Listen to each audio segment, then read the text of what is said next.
chinghon jirpo jirpi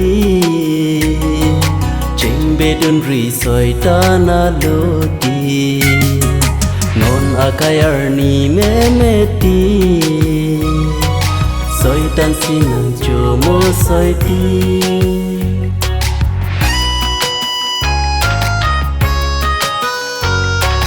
Omni chinghon jirpo jirpi Klempilo nang rana mabiri Karhi hea babdo oti Arhi tira sing parong na Apor avitang lo ranam jisue kang thung bang po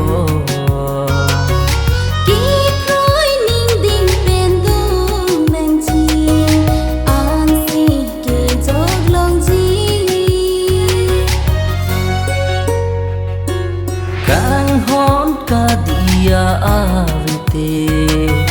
virpo la ikarjo ranam jisue ki than alam ni phan ki kroi abang ali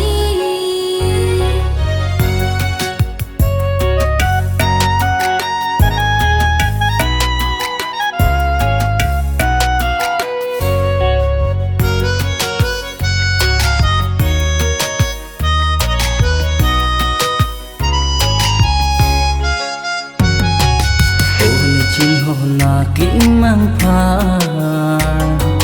ranam jisu ki chala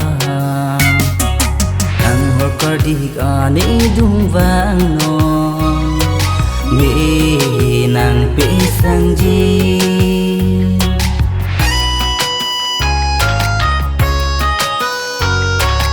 Omni chinghon aki mang phar ranam jisu ki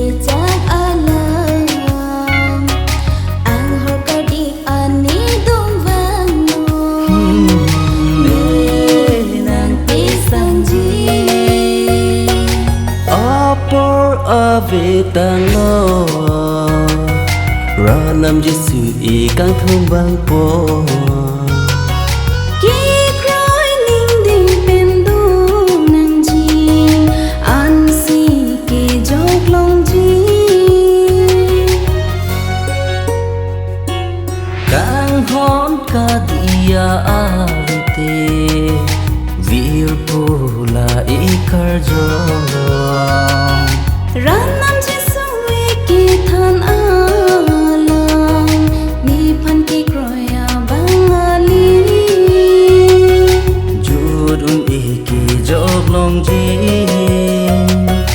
ne phan ki kroya bangali